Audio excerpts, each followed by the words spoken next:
grandpa stole his first buggy in 1892.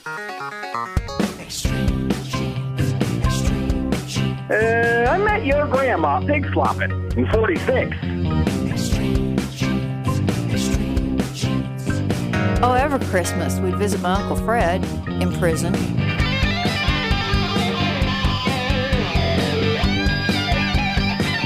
And you have found us, America's Family History Show, Extreme Genes and ExtremeGenes.com. My name is Fisher. I am your radio root sleuth on the program where we shake your family tree and watch the nuts fall out. This segment is brought to you by FamilySearch.org. Welcome to the show. Great to have you. And my guests today, two very interesting ladies. Brianne Kirkpatrick. She is a genetic counselor out of Virginia and perhaps the only person in the country who actually counsels with people who have gotten unusual results from their DNA matches. They find out their father isn't their father, or their grandmother or grandfather wasn't whatever it might be. But a lot of people are dealing with the shock of a discovery. You know, they sent in their DNA sample to find out if they were 53% Irish or whatever.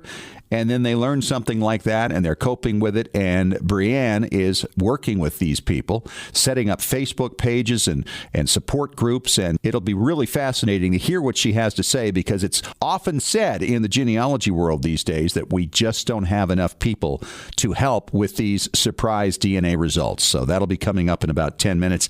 Later on in the show, Melissa Barker is back. She is the archive lady in Houston County, Tennessee. And she's uncovered some amazing stories and found some great new things, kind of typical of what you might find in your local county archive or in the archive that might house some of the artifacts of your ancestors. So you're going to want to hear what Melissa has to say later on in the show. Hey, just a reminder, by the way, sign up for our weekly Genie newsletter. I know you've been thinking about it. You don't have to think any longer. It doesn't cost you anything. Just go to ExtremeGenes.com, get signed up right there, or go to our Facebook page and get that taken care of. We've got all kinds of great stories there. And, of course, links to other stories of interest for anybody who's doing their family history research. All right, off to Boston right now for the chief genealogist of the New England Historic Genealogical Society and AmericanAncestors.org. I hear him rattling his papers right now. It's David Allen Lambert. How are you, David? You know me. I've got to get my paperwork in order if I'm going to give the Family Histoire news to our listeners. That is correct, sir. And we have quite a bit of it today. Let's get started. What do you have? Well, I do. In fact, I hope that after FGS, I've got some more news to give to our listeners. I'm looking forward to seeing you very shortly this week at the Federation of Genealogical Societies Conference out in Fort Wayne, Indiana. Yes, indeed. Well, my first one is kind of a bittersweet thing for genealogy. It's actually 10,000 slave deeds, bills of sale from over 26 counties in North Carolina that are being digitized. These records tracing the story of slavery in North Carolina are being digitized by the University of North Carolina in Greensboro and may, in fact, unlock the stories for some of our listeners' ancestors. Yes, and this is a great thing. 10,000 of them. That's a big deal. It really is, and the ideal thing is that you never know what clue you may find that may unlock it in the record. And they're covering 26 counties in this project as well, so this is going to be a very big boon for people looking for slave research in North Carolina. Absolutely. Well, my next story goes back to World War I, where an Irishman by the name of Corporal Martin J. Cunningham will finally get a place of honor and a gravestone.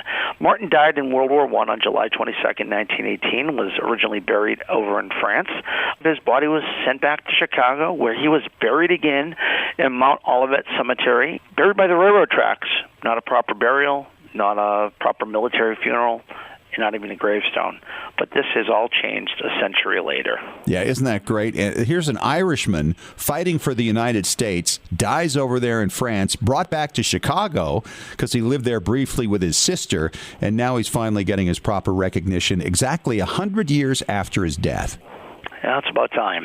Well, our story next goes to World War II, and this deals with a young 17-year-old Canadian whose death was a mystery for over 75 years until a German research team led by Eric Wyman went out and they were tracking down the former wrecks of aircraft in World War II in Germany. They found where this young man had perished. Identification was made, and now a proper funeral is held in Germany, and he is now buried with his name associated with him. Isn't that amazing? He goes and he's fighting against Germany. Germans find him, and Germans honor him with this ceremony and marker. Well, 75 years is a long time, and a lot of wounds have been healed, and it's nice to see that such things are done maybe 100 years ago or 75 years ago. That's right. Well, I really dig old libraries, Fish, and we're going to be out at the Allen County Public Library real soon, but this is an even older one, even older than any HGS in Boston. Out in Cologne, Germany, while they were doing some construction recently, they actually uncovered a Roman building that they originally thought was a community hall, until they found niches in the walls. These niches, they believe, held over 20,000 scrolls. They found a library, one of the oldest known libraries, dating probably from the 1st century AD. This Roman library doesn't have the scrolls anymore, but the foundation is there, and it's over 30 feet high and 65 feet long. Wow. Isn't that amazing? Scrolls. And just think if the scrolls survived, what stories in genealogy they would have uncovered for people. Sure, yeah. Family Search has put together a brand new database in conjunction with the Ellis Island Foundation. This covers all the passengers arriving through Ellis Island between 1820 and 1957. And, of course, the earlier ones are Castle Garden that cover 1820 to 1891. So this is great. It catches also at the tail end of it people are coming in commercial airlines. So a pretty wide swath of years. That's right. Very broad, and I have a few that came in on that time. I did find that database the other day out of the blue and went, oh, this looks good. My next story is my blogger spotlight, and this week it shines upon Lara Diamond. Lara's Jewnealogy is reachable at larasgenealogy.blogspot.com. And Lara's Jewnealogy is about Jewish genealogy. She actually just came back from the International Jewish Genealogical Society conference in Warsaw, Poland. Her blog deals with Jewish genealogy and her own personal ancestral research, and it's a really interesting view into Jewish genealogy if you have had any inquiry into your own family tree. Very nice. All right. Thank you so much, David, and we'll see you soon at FGS this coming week, all right? Yep, and knock 'em dead on that Keno, pal. See you soon. Thank you so much. And coming up next, we're going to talk to Brianne Kirkpatrick. She's in Virginia. She's a genetic counselor working with a lot of people who get surprise DNA results. You're going to want to hear what she has to say about how she helps them get through the shock on occasion. Coming up next in 3 minutes on Extreme Genes, America's Family History Show.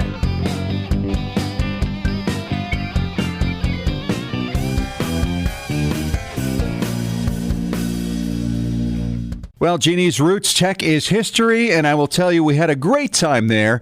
And one of the great pleasures for me was visiting with my friends Chris and Nancy Desmond, the creators of MemoryWeb. Yeah, if you haven't heard about MemoryWeb, go to their website, memoryweb.me/extremegenes, and find out all about it. It is the photo app developed by family historians for family historians. And if you're thinking about how in the world am I ever going to sort out my family photo collection, this is the way to go, because you can create metadata on it that's either hidden or available so that you can share it with other people and have them fill in some of the gaps for you. Plus, it's fully searchable, just like a Google search. You put in a description for each photograph, and then if you put in, say, 1914 in your search, it'll pull up every picture from that year. Put in Aunt Patsy, and all the pictures from Aunt Patsy will appear.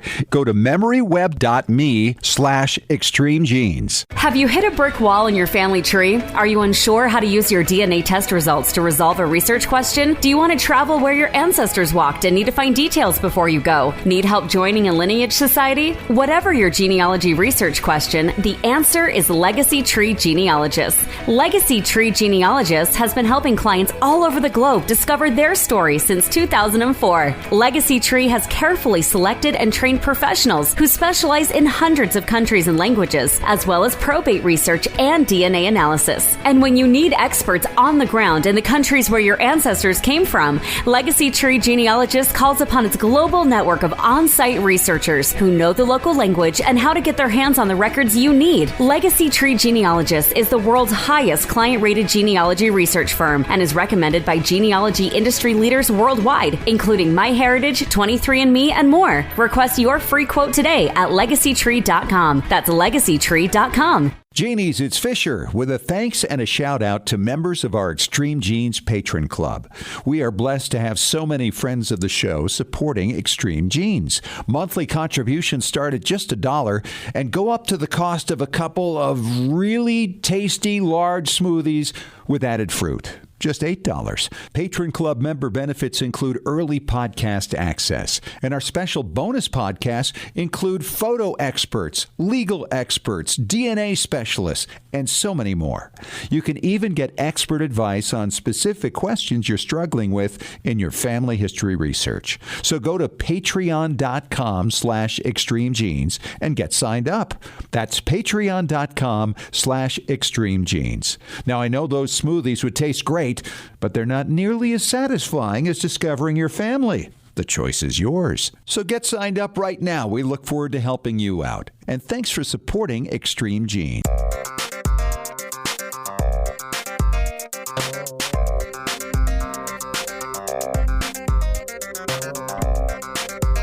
Hey, welcome back to America's Family History Show, Extreme Genes and extremegenes.com. Fisher here, your radio root sleuth. And this segment is brought to you by Legacy Tree Genealogists, legacytree.com. And I tell you, there's a lot of conversation in the genealogy space these days about the need for genetic counseling. And that's because so many people are discovering, well, the unexpected when they do a DNA test. As I've mentioned on the show before, I had that happen for somebody I was helping back in July of 2017.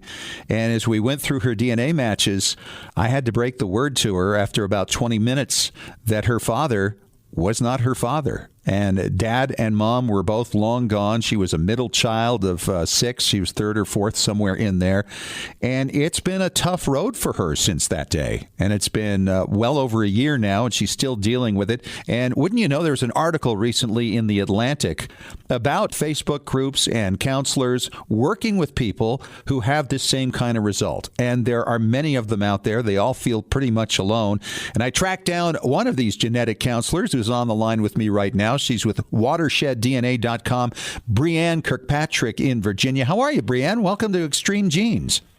Thank you so much. I'm glad to be here. When did you start noticing cases coming in? Because you've been a counselor for many years. When did you start noticing cases? Your first one that came in and said, oh my gosh, I found out Dad wasn't Dad, or Mom wasn't Mom, or I was adopted, or something like this. And then when did you start to realize, oh, wait a minute, this is a much bigger thing than I imagined? Yeah, that's a great question. It's been probably about 4 years ago. And I've been a genetic counselor for over 13 years, and I actually got into genealogy as a personal hobby for my own family. And that was around 2013-14 when I did my first DNA test for genealogy purposes and had a couple other people in my family. And as I was getting involved in the genealogy community, people found out, oh, there's a genetic counselor here now. And I started getting emails and messages and people asking if I could help them, and they would explain their situation. And I thought, oh my gosh, this is exactly, you come to the right person. Genetic counselors, our background is mainly in medical genetics, but we have also training in counseling skills and helping connect people to support groups and finding other people like themselves.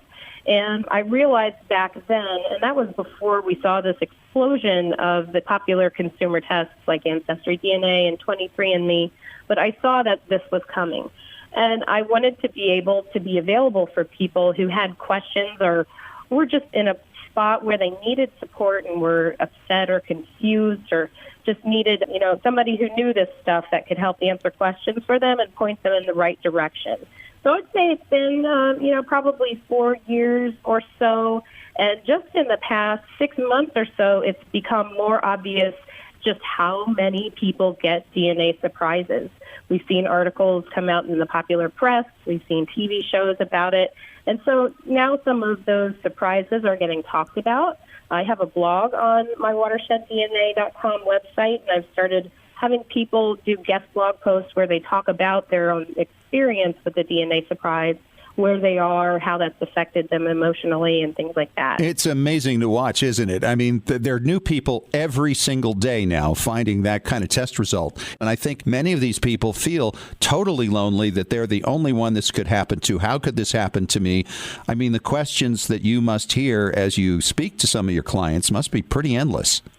Exactly, and I try to reassure them that they're not alone and they're not the only people who have experienced what they're going through. And I point them to resources like Facebook group. I have a couple that I've started. One of them is specifically for people who've discovered that a parent is not the parents that they were raised with. and they discovered it as a result of testing as an adult. Another group is just in general for people who have a family surprise. Maybe they discovered it for somebody else in their family, and they're trying to figure out, how do I break the news? And then I'm starting a new group because I've had a couple of spouses reach out to me, so wives whose husbands found out that they had a child that they never knew about. And that's a different experience. It's still a struggle and emotional challenges, even if you're not directly involved in the surprise. So it's good to see that groups like these, and there are other ones. There's a website, MPE Friends Fellowship, that recently founded. That's a nonprofit group that was founded by Catherine St. Clair to also connect people who've had these similar surprises. So resources are starting to become available, and at this point it's just helping people who could benefit from them know that they exist and get them to those places. What would you say was one of the most difficult cases? One that you can talk about, obviously, and we don't need any names or anything like that, but what was the situation that sticks in your mind?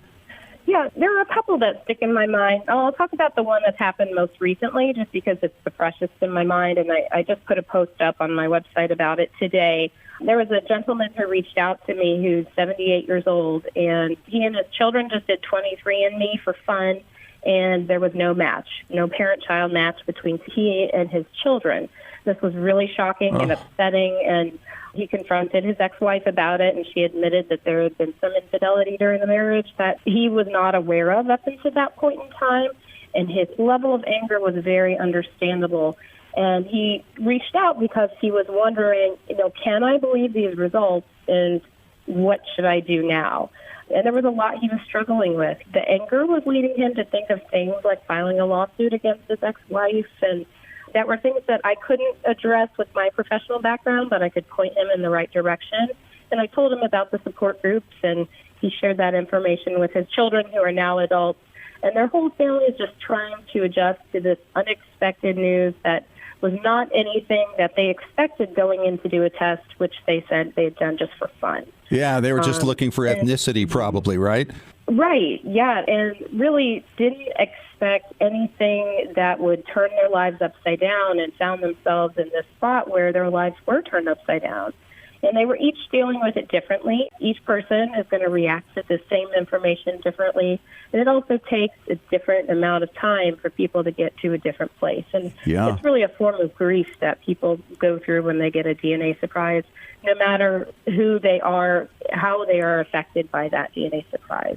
Boy, I can only imagine. How many genetic counselors that work with DNA results like this do you think are out there at this point? So there are over 4,000 genetic counselors in the United States, but I'm the only one that's specialized in ancestry testing in this specific type of situation. I'm hoping that over time there will be more genetic counselors that develop an interest and are available for these similar kinds of referrals.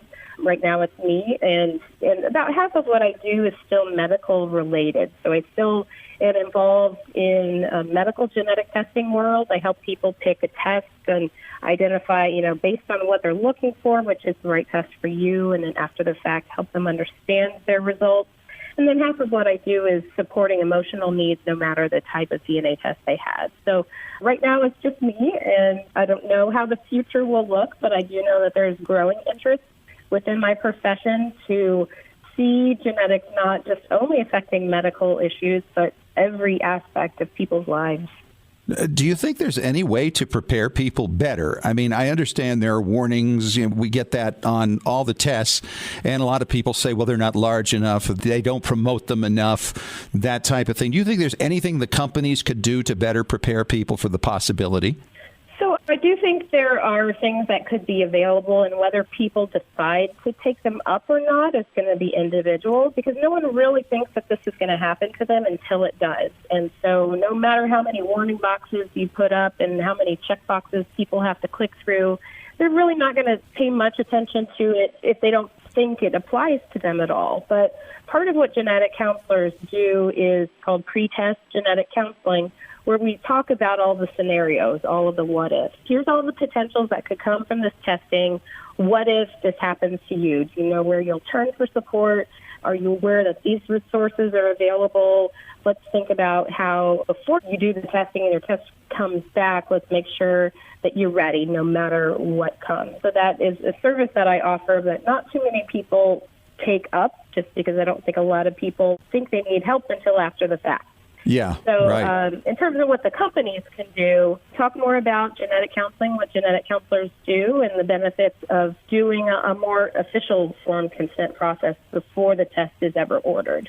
Mm-hmm. That makes sense. How long would you say, on average, and I understand every individual is totally different, but based on the average case where basically somebody finds out, oh, dad wasn't dad, does it take them to adjust to that new normal and get on with their lives? That's an excellent question. And just based on having one of the Facebook groups up and running for over a year now, people pop in and give updates on how things are going. And I would say, most people find it takes anywhere from a couple of months to a year or longer to really feel like they've got their feet on solid ground again. And there's not really a whole lot that can be done except for the passage of time and figuring out that you're not alone and that it's okay to not be okay, and that it's okay to be angry and to experience all of those emotions that come with finding out a surprise. And if it takes longer than that or less time than that, that's okay as well. Nobody's the same, and there's no right time frame on how long someone should struggle or not with this information. That's great insight. She's Brianne Kirkpatrick. She's a genetic counselor in Virginia. You can check out her website at watersheddna.com. By the way, a very calming website with that cover with the water flowing across. I just keep it on to keep calm throughout the day. And you can read about it in The Atlantic, by the way. The article's on extremegenes.com. Brianne, thanks for your time. It was really interesting, and I'm glad to know that people like you are out there, and I hope we get more like you.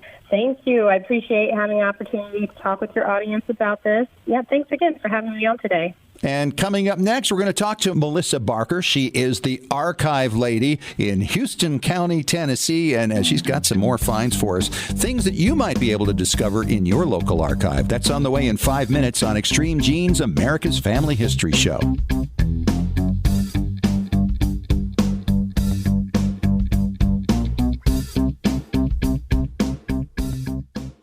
Looking for an easy way to show off your family history and share it with your family? Family Chartmasters offers beautiful custom pedigree art pieces and inexpensive family reunion draft charts in any design or size that fits your needs. With a free consultation at FamilyChartmasters.com, you can get started creating a new family masterpiece. Family Chartmasters has over 11 years of experience in creating and printing family charts. They can print any style genealogy chart from any genealogy file and can create exactly what you're looking for. You'll work with a specialized and talented consultant whose goal is to make you happy. Decorative charts make fantastic gifts for all occasions. And with Family Chartmasters' option of ordering duplicate charts at half price along with your original purchase at full price, you can afford to give a family heirloom to each member of your family.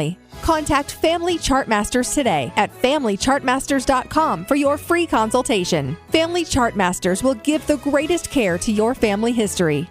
Scientific studies have proven that youth who know even a little bit about their family history perform better academically and have a greater sense of personal confidence and stability. Genealogy is its own incredible superpower that arms our children with super strength. But how do you get your child or grandchild interested in studying their family history? That kind of stuff is just for grandmas, right? Not anymore. ZapTheGrandmaGap.com leaps the generation gap in a single bound. Author Janet Havorka provides you with useful and timely advice on helping the young people in your life become engaged in their own family history. Janet has an entire collection of books to inspire the young and the young at heart in fun, interactive ways. She also offers creative tips and advice on her blog and in her free weekly newsletter. Stop by ZapTheGrandmaGap.com today to sign up for Janet's free email newsletter with 52 weeks of easy tips, free downloads, and order your set of resource books and workbooks.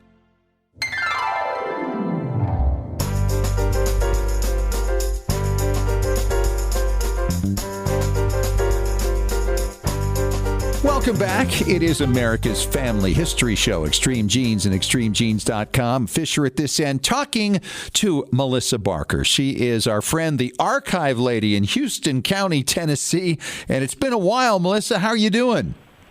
I'm doing great, Scott. How are you doing? Awesome. It's a great summer and so much going on. And I always enjoy talking to you because this is a lady who was basically brought kicking and screaming into the world of archives. She's a genealogist, and they needed one in her county. And she said, okay, I'll start this thing. And now she loves it. And she's basically collecting all the things relating to the history of the county. And we love hearing some of the materials that are kind of representative of what you can find in archives in any county in the United States. And you do some great stuff. And I understand recently you kind of picked up on something that I talk about quite a bit on the show. And that is finding items relating to your research on eBay. Yes, I heard your interview on Faces of Next Gen, and it reminded me that as an archivist, I am trolling eBay myself. Okay, and you're looking for things for your particular county in Tennessee, or families that are prominent there, I would assume, or those that you were at least aware of, and perhaps even some neighboring counties? Yes, I do. I set up my alerts on eBay, as you've talked about. Right. And when I get those emails saying there's something new, I go check it out. I kind of put a twist on it, though. I am one of these small county archives that does not have a budget to purchase things on eBay. So what I do is I contact the seller. I explain to them that I understand, you're trying to sell this for a profit. But if it does not sell and you're willing to do this, would you please donate it to the archive so the item could be brought back to where it started? Really? Okay, and you get good response from that? I actually do get good responses for that. We have been able to recover several documents, photographs, and artifacts from these sellers on eBay. They've been extremely generous to be able to do that for us. Wow, what kind of pictures have you gotten? How old? We've gotten pictures from the 1800s for buildings that they knew it was from Houston County, but they didn't know what the buildings were, and they didn't sell, and they were gracious enough to donate them to us. And have you gotten letters or postcards or anything similar to that? We have gotten some envelopes. That was my first foray into eBay trying to do this. There was a gentleman who was a postage stamp collector, and he was starting to put these envelopes. They're empty envelopes, but they had someone's name on them, and, of course, the postmark I could see was from our area. And I asked him, I said, hey, if it doesn't sell, please donate them. Consider that. And he did. And every time he would put one up for my area, I would ask him the same thing. After 2 or 3 times of doing this, he told me, he said, okay, Melissa, he says, don't keep asking me. If I find another one, I'll just send it to you. And so I've gotten 16 envelopes for Miss Mary Carpenter from our area, and they're empty, but they are in her vertical file under the Carpenter surname for any genealogist to find. Isn't that fun? And have you had people from that family connect with some of these things yet? On that particular one, not yet, but I'm hoping that someone who is researching the Carpenter family in the Middle Tennessee area will seek us out, and we would be glad to share these documents with them. Boy, what a great strategy, and I bet you're one of the very few, if not the only one in the country is doing something like this for the archive. Are you sharing this strategy with some of your fellow archivists? I am, and I also post on my Facebook page and the Archive Lady Facebook page. I do a Today in the Archive post almost every day, and I always share the finds and the wonderful things that are donated from eBay. Yeah, that's absolutely astounding. The things you can get in family history, obviously it would translate over to what you're doing for your particular county. And what's the biggest thing so far? The one thing that just really gets you excited when you show it to people? Well, I would have to say that the one thing are a couple of original newspapers for our county from 1896.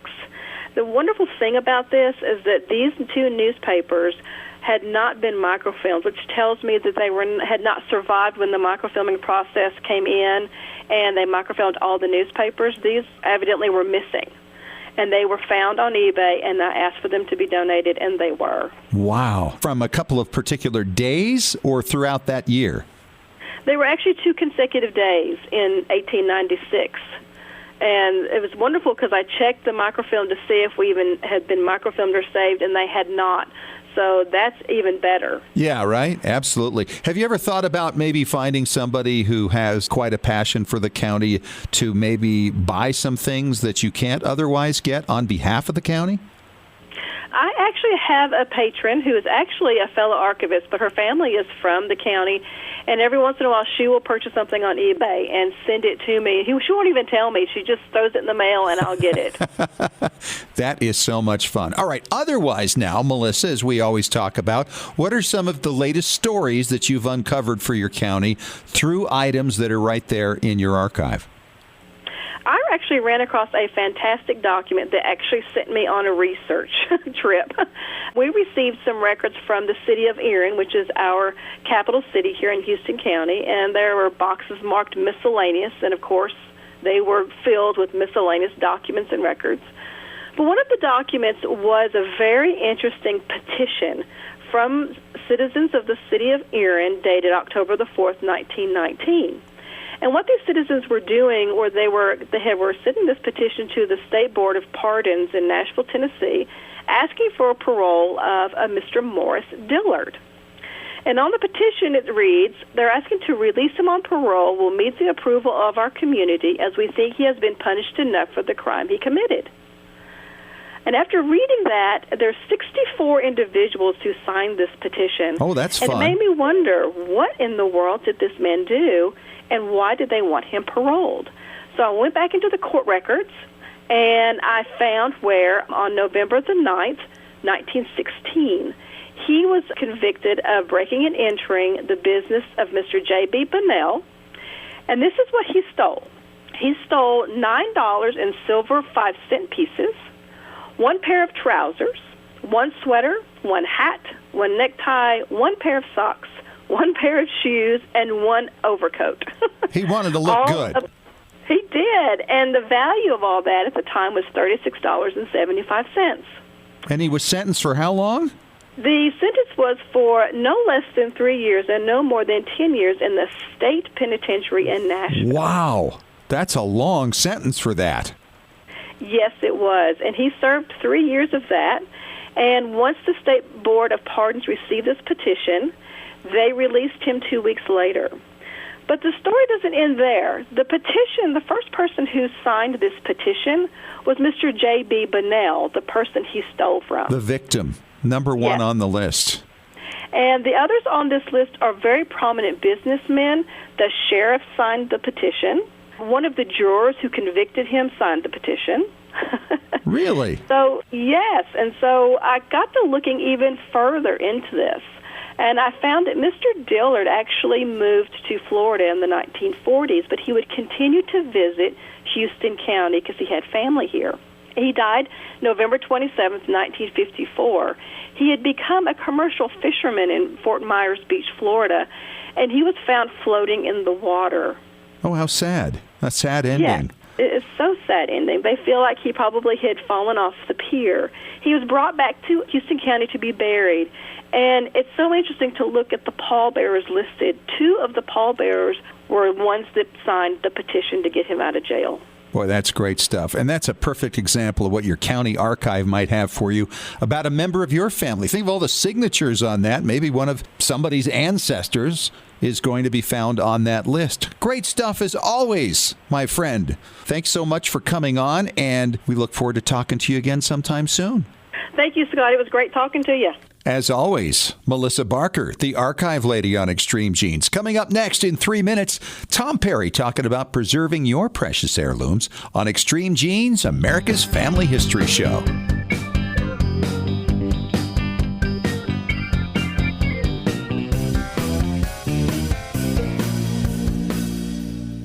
Have you hit a brick wall in your family tree? Are you unsure how to use your DNA test results to resolve a research question? Do you want to travel where your ancestors walked and need to find details before you go? Need help joining a lineage society? Whatever your genealogy research question, the answer is Legacy Tree Genealogist. Legacy Tree Genealogist has been helping clients all over the globe discover their story since 2004. Legacy Tree has carefully selected and trained professionals who specialize in hundreds of countries and languages, as well as pro probate research, and DNA analysis. And when you need experts on the ground in the countries where your ancestors came from, Legacy Tree Genealogist calls upon its global network of on-site researchers who know the local language and how to get their hands on the records you need. Legacy Tree Genealogist is the world's highest client-rated genealogy research firm and is recommended by genealogy industry leaders worldwide, including MyHeritage, 23andMe, and more. Request your free quote today at legacytree.com. That's legacytree.com. Well, Jeannie's Roots Tech is history, and I will tell you we had a great time there. And one of the great pleasures for me was visiting with my friends Chris and Nancy Desmond, the creators of MemoryWeb. Yeah, if you haven't heard about MemoryWeb, go to their website, memoryweb.me/extremegenes, and find out all about it. It is the photo app developed by family historians for family historians. And if you're thinking about how in the world am I ever going to sort out my family photo collection, this is the way to go, because you can create metadata on it that's either hidden or available so that you can share it with other people and have them fill in some of the gaps for you. Plus, it's fully searchable, just like a Google search. You put in a description for each photograph, and then if you put in, say, 1914 in your search, it'll pull up every picture from that year. Put in Aunt Patsy, and all the pictures from Aunt Patsy will appear. Go to memoryweb.me/extremegenes. Genie's, it's Fisher with a thanks and a shout out to members of our Extreme Genes Patron Club.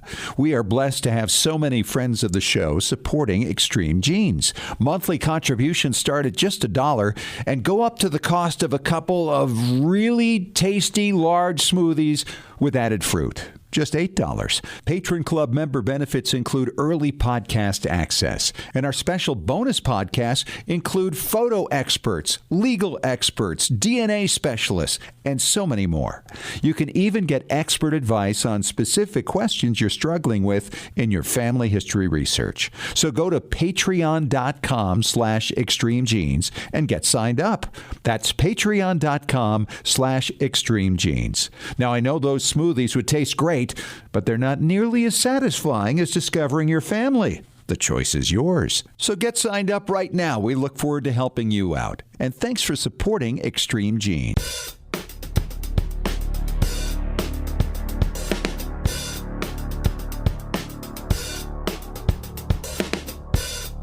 And welcome back. It is America's Family History Show, Extreme Genes and extremegenes.com. It is Fisher here, your radio root sleuth. This segment is brought to you by legacytree.com. Tom Perry is here. He's our preservation authority from tmcplace.com. Hello, Tommy. Hello. You know, we got a great question here from listeners asking a question I think we hear quite a bit, and I know you've run into over many, many years, and it has to do with photographs that have sticky notes on them. Now, I'm not clear from the way she wrote this email whether or not this was an actual sticky note, or was this a piece of paper that was glued to it, or maybe a piece of paper that got stuck to the finish of the photograph. But she says she's really having a hard time getting it off the top, and there are several of these pictures she's got, and she's afraid of doing damage to them. And I just emailed her back and said, you know what? The best thing you could possibly do is Photoshop that thing out. What do you think, Tom? Oh, I totally agree with that. What she's probably referring to is back in the day, they used to have this stuff that was called correction paper, that if you made a mistake in a big, long letter you were typing, you'd put that down and type over it.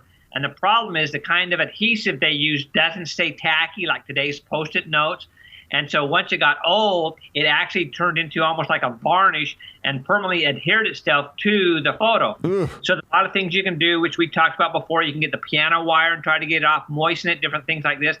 But the thing is, 9 out of 10 times, by the time you go through all these things, even when it works, you could have done a better job of, like you just mentioned, scanning it at super high DPI, go into Photoshop, and use the cleanup tool, do the merge tool, do the clone tool, and just recreate that part of the photo. And while you're doing that, you can go and do color correction, do all kinds of things at the same time. So like you say, I would just go in and scan it. And even if you say, oh, no, I want to go in and fix the original, that's good. But don't forget, always scan it first, just in case there's a whoops.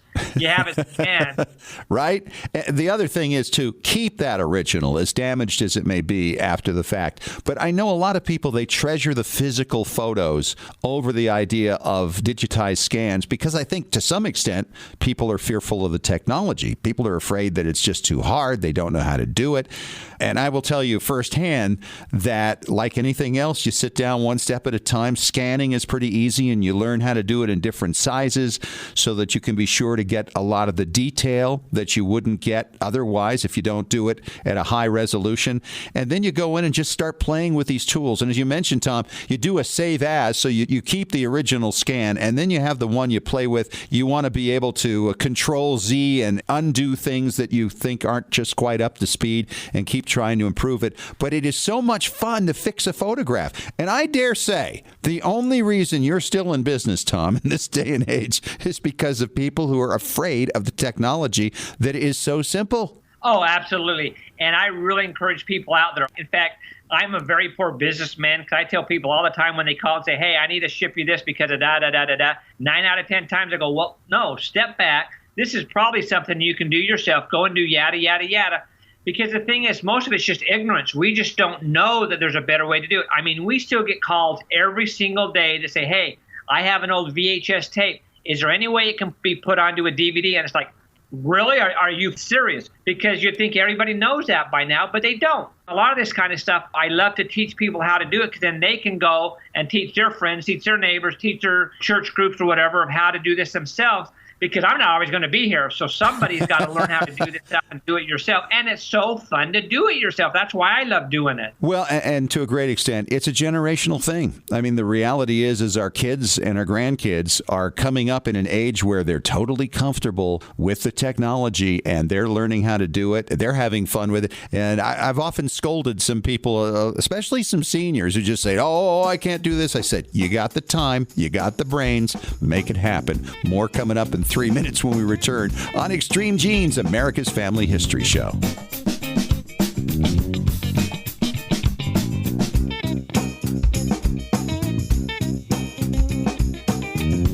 Looking for an easy way to show off your family history and share it with your family? Family Chartmasters offers beautiful custom pedigree art pieces and inexpensive family reunion draft charts in any design or size that fits your needs. With a free consultation at FamilyChartmasters.com, you can get started creating a new family masterpiece. Family Chartmasters has over 11 years of experience in creating and printing family charts. They can print any style genealogy chart from any genealogy file and can create exactly what you're looking for. You'll work with a specialized and talented consultant whose goal is to make you happy. Decorative charts make fantastic gifts for all occasions. And with Family Chartmasters' option of ordering duplicate charts at half price along with your original purchase at full price, you can afford to give a family heirloom to each member of your family.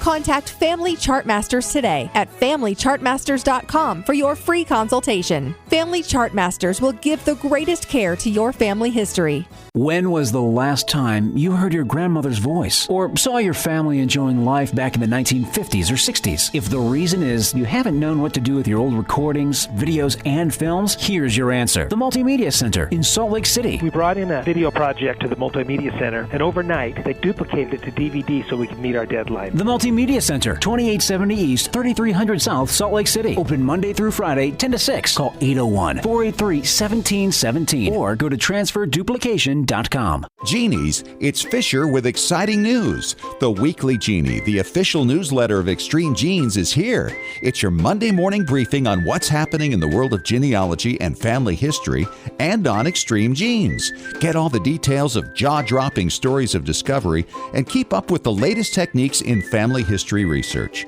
Get to know more about your favorite Extreme Genes personalities. And it's free. Sign up for the Weekly Genie now at extremegenes.com or the Extreme Genes Facebook page. And when you do, you'll receive David Allen Lambert's top 10 tips for beginning genealogists from the chief genealogist of the New England Historic Genealogical Society. Sign up today for the Weekly Genie.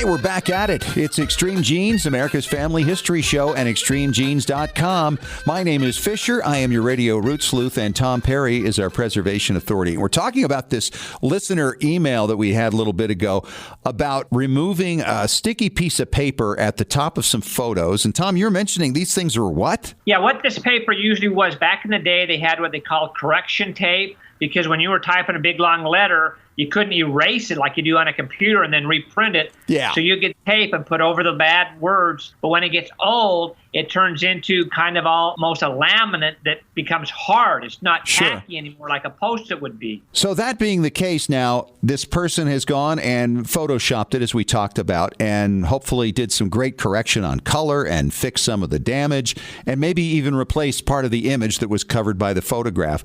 Not hard, especially if it's a background thing, because maybe the paper's just at the top and maybe there's just a tree line or something there. And with Photoshop, you can fix those things so easily. Photoshop Elements is great, and there are many other programs that are very similar to it. But the question would be now, okay, I got this damaged photograph. Do I have any use for it anymore? Because I've got this great image I've created on Photoshop. Of course, the answer is yes, but where would you suggest they put it then, Tom? How do they store damaged photographs like that?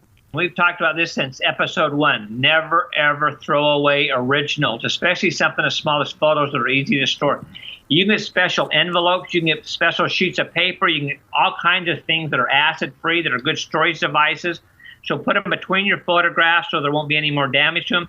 Because as technology changes, there's going to be technology out in 10, 20 years from now that we can't even imagine. And they might want to go back to one of those photographs and do something more magic with it, make it 3D or something. So you never want to ever get rid of anything. I had somebody call me the other day. They said, hey, we had our wedding video done years ago. We went and had it put on a DVD. We thought we were happy. We never watched the DVD. We threw the VHS away. We were having a nostalgic moment. We pulled out the DVD, popped it in, and it did not look like the tape. It was really, really bad.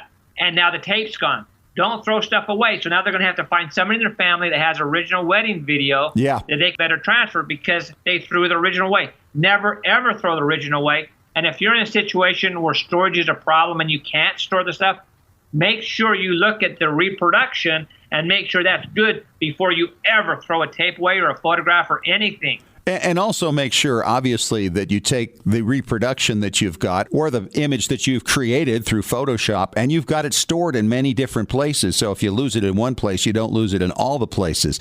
I mean, that's really the key to this whole thing of preservation, isn't it, Tom? Spread it out, absolutely. That's why we tell people, use 2 clouds, have it on 2 different clouds, have it on DVDs, have it on USBs, have it on data disks, have it on your hard drive, and spread around like we talked about on one of our first episodes. We had a couple that had their wedding done. They were living in New Orleans, and their parents had a copy. They had a copy. The photographer had a copy. They thought they were all great. They lived miles away from each other. When Katrina came in, unfortunately, all 3 of them got wiped out, and they lost everything.